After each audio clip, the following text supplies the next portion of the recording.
আসছেন প্রধানমন্ত্রী নরেন্দ্র মোদী। আজ জোড়া সভা করবেন, একটি সরকারি সভা যেখান থেকে ৫,৪০০ কোটি টাকার প্রকল্প, সরকারি প্রকল্প ঘোষণা করবেন প্রধানমন্ত্রী। অন্যদিকে একটি রাজনৈতিক সভা, অর্থাৎ জোড়া সভায় প্রধানমন্ত্রী নরেন্দ্র মোদী। এই জোড়া সভা থেকে প্রধানমন্ত্রী নরেন্দ্র মোদী কি বলেন সেদিকে অবশ্যই আমাদের নজর থাকবে। ইতিমধ্যে বিহারের সভা থেকে তিনি বলেছেন যোধপুরে যেমন ট্যুরিজম বাড়বে তেমনি জলপাইগুড়িতেও বাড়া উচিত, ব্যাঙ্গালোরে যেমন উন্নয়ন হবে তেমনি বীরভূমেও হওয়া উচিত। প্রধানমন্ত্রী নরেন্দ্র মোদী বাংলাকে গুরুত্ব দিচ্ছেন। প্রধানমন্ত্রী নরেন্দ্র মোদী বলছেন বাংলা যেমন আজ ভাবে গোটা দেশ আগামীকাল তা ভাবে, তাই বাংলা এগিয়ে যাওয়া অত্যন্ত গুরুত্বপূর্ণ। এর আগে একাধিকবার বলেছেন প্রধানমন্ত্রী নরেন্দ্র মোদী। আজ এই মুহূর্তে দুর্গাপুরে আমরা ৮ প্রতিনিধি, রিপাবলিক বাংলার ৮ জন প্রতিনিধি এই দুর্গাপুরের মাটিতে দাঁড়িয়ে রয়েছে। কিছুক্ষণ আগে মিঠুন চক্রবর্তীর সঙ্গে আমি কথা বলছিলাম। মিঠুন চক্রবর্তী তিনি ঠিক কি বলেছেন শুনবো।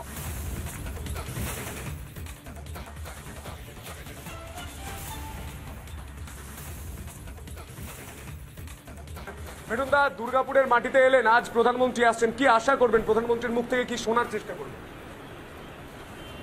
এটাই শুনতে চাই যে উনি আমাদের সাথে আছেন আর আমরা ওনার আশীর্বাদ নিয়ে মাঠে নামবো, লড়বো। প্রধানমন্ত্রী ৫,৪০০ কোটি টাকা প্রকল্পের ঘোষণা করছেন, অথচ রাজ্যের মুখ্যমন্ত্রী বলেন বাংলাকে বঞ্চনা করছে কেন্দ্র। এটা তো ওনার অভ্যেস। দেখুন, একটা কথা আছে, যখনই কিছু করতে হবে না নিজের থেকে বড়দের গালি দিন, তাহলে নাম হবে। ওনাকে কেউ শেখায় বোধ হয়, সে কোনো তাকে বলে দেখুন ছোট মোটোদের কিছু বলবেন না, বড়দের গালি দিন, তাহলেই কাজ হবে। আর এই মুহূর্তে কর্মী সমর্থকদের কি বলবেন যারা দুর্গাপুরের উদ্দেশ্যে আসছেন? সেটা তো স্যার বলবেন, সেটা তো আমি বলতে পারবো না। আর ২০২৬ বিধানসভা আর মাত্র কয়েকটা দিন, কয়েকটা মাস, কি বলবেন? আপনার এবারে ২৬-এর ডায়লগ কি হবে? শোনো না, এবার তো মঞ্চে শুনবে, মঞ্চে শুনবে। কিছু এক্সক্লুসিভ রিপাবলিক বাংলাকে কিছু তথ্য এক্সক্লুসিভ। কিছু এক্সক্লুসিভ মানে কি, আমরা লড়বো স্যারের আশীর্বাদ নিয়ে, এটাই বলার সব থেকে বড়। কে বাংলা বাঁচাও। আর চোখে চোখ রেখে রিপাবলিক বাংলা দর্শকদের এটাই বলবো কি, আপনারা যেভাবে লড়ছেন লড়ে যান, বাংলা বাঁচাও অভিযানে আমাদের সবাই আমাদের সাথে থাকুন। এই মুহূর্তে সরাসরি super exclusive Mithun Chakraborty Republic বাংলায় সরাসরি বললেন যে আজকের মঞ্চ থেকে প্রধানমন্ত্রী নরেন্দ্র মোদী যে কথা বলবেন সেই কথা দেখানো পথে এই লড়াইটা চলবে এবং সেই লড়াই করতেই এই মুহূর্তে প্রধানমন্ত্রীর সভাতে যোগ দিচ্ছেন মিঠুন চক্রবর্তী। ছবি দেখানোর চেষ্টা করবো। এই মুহূর্তে বাঁচানোর কথা বলছেন মিঠুন চক্রবর্তী। অন্যদিকে বাংলা বাঁচাতে প্রধানমন্ত্রী নরেন্দ্র মোদী ৫,৪০০ কোটি টাকা প্রকল্পের উদ্বোধন করছেন। কি কি রয়েছে সেই তালিকায় গ্রাফিক্যাল প্রেজেন্টেশনের মাধ্যমে আমি দেখানোর চেষ্টা করব যে আজ প্রধানমন্ত্রী নরেন্দ্র মোদী কি কি উদ্বোধন করছেন, কোন কোন প্রকল্পে উদ্বোধন করছেন।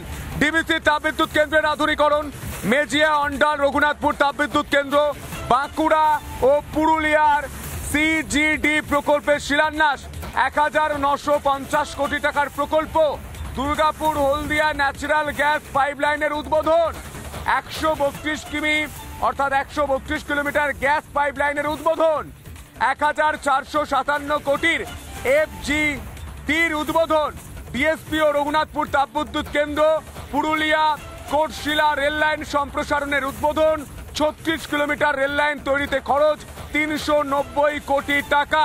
তপসিয়া ও পাণ্ডবেশ্বরে ২টি রোড ওভারব্রিজ, ৩৮০ কোটি টাকার প্রকল্পের উদ্বোধন করবেন প্রধানমন্ত্রী নরেন্দ্র মোদী। আর তার আগে কেন্দ্রীয় প্রতিমন্ত্রী সুকান্ত মজুমদারের সঙ্গে এক্সক্লুসিভলি কথা বলেছি আমি সন্তু। তিনি ঠিক কি বলেছেন শুনবো। দুর্গাপুর আসছেন প্রধানমন্ত্রী নরেন্দ্র মোদী, তার আগে ঝেঁপে বৃষ্টি গোটা দুর্গাপুরে। এই মুহূর্তে আমরা সুকান্ত মজুমদারকে পেয়ে গেছি, কেন্দ্রীয় প্রতিমন্ত্রী সুকান্ত মজুমদার, বিজেপির সাংসদ। আপনাকে রিপাবলিক বাংলায় স্বাগত জানাই। এই মুহূর্তে আমরা দেখতে পাচ্ছি গোটা দুর্গাপুরে ঝেঁপে বৃষ্টি হচ্ছে, এটা তো একটা চ্যালেঞ্জ হয়ে গেল। আমরা এই মুহূর্তে দেখতেও পেলাম যে নেহরু স্টেডিয়ামে যেভাবে কর্দমাক্ত ছিল গতকালের ছবি, আজকে কিছুটা পাল্টেছে, কিন্তু কি মনে হচ্ছে চ্যালেঞ্জ? দেখুন, বৃষ্টি হওয়াতে একটু কাদা হবে, কিন্তু ভারতবর্ষের প্রধানমন্ত্রী নরেন্দ্র মোদী মহাশয় তো শুধু ভারতবর্ষের নয়, বিশ্বের সবচেয়ে জনপ্রিয় নেতা। এটাই তো মোদি ম্যাজিক।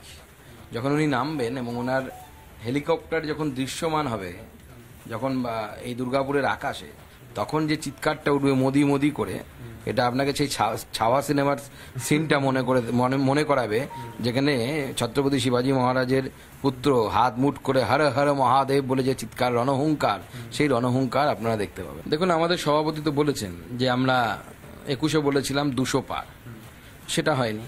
তাই এবার 26-এ পগার পার হবে। 26-এ তৃণমূল কংগ্রেসের বিসর্জন হবে। বাংলার মানুষ বুঝে গেছে যে যদি মমতা বন্দ্যোপাধ্যায় আগামী দিনে থাকেন, তাহলে এরপরে পাড়ায় পাড়ায় হরগোবিন্দ দাস, চন্দন দাসের মতো কোপানো দেহ, যা মৃতদেহতে পরিণত হয়েছে কোপানোর ফলে, এরকম বাঙালি হিন্দুদের দেহ পাড়ায় পাড়ায় পড়ে থাকবে, কলকাতার ওয়ার্ডে ওয়ার্ডে পড়ে থাকবে, এবং গেট ক্যালকাটা কিলিংসের মতো লম্বা গেট ক্যালকাটা কিলিংস এবং গেট ওয়েস্ট বেঙ্গল কিলিংস শুরু হয়ে যাবে। দেখুন, তৃণমূলের হাতে প্রশাসন আছে। আমরা তো বলছি ব্যারাকপুরেই দেখা হবে। ব্যারাকপুরে হ্যালো স্যারকেও চ্যালেঞ্জ করছি, দম থাকলে পুলিশকে সরিয়ে দিন, দেখি কত বড় বাপের বেটা তৃণমূল কংগ্রেসে আছে, কত গুন্ডা আছে, দেখে নেব। পিঠের ছাল তুলে নেবে জনগণ, আমাদের কিছু করতে হবে না। মমতা বন্দ্যোপাধ্যায় এই যে বাঙালি সেন্টিমেন্টে যে সুশ্রুতি দেওয়ার কাজটা করছেন, উদ্দেশ্য একটাই, সেটা হচ্ছে বাংলাদেশ থেকে আসা রোহিঙ্গা, তাদেরকে, যারা ভারতবর্ষের নাগরিক নন, তাদেরকে ভোট ব্যাংক হিসেবে ব্যবহার করে ভোটে জেতা। রাজ্যে আমরা দেখতে পাচ্ছি যেমন ডামাডোল পরিস্থিতি সার্বিকভাবে, কিন্তু আপনাদের দলীয়ভাবে দিলীপ ঘোষের নাম বারবার উঠে আসছে। দিলীপ ঘোষ আজকে কেন এখানে নেই, দিলীপ ঘোষ দিল্লি কেন যাচ্ছে? দিলীপ ঘোষ নিজেই বললেন যে আমাকে কর্মীরা চেয়েছিলেন দুর্গাপুরে, কিন্তু আমাকে বোধহয় দল চাইছে না, আমি দুর্গাপুরে থাকি। দিলীপ ঘোষের সঙ্গে দলের এরকম দূরত্বটা বাড়ছে কেন? সেটা দলের পক্ষে ক্ষতি হচ্ছে রাজনৈতিকভাবে আপনাদের, সেই গ্রাউন্ড জিরো রিয়ালিটি রাজনৈতিক বিশ্লেষকরাও বলছেন। দেখুন, সবটা তো আমি বলতে পারবো না কি বিষয় কি আছে।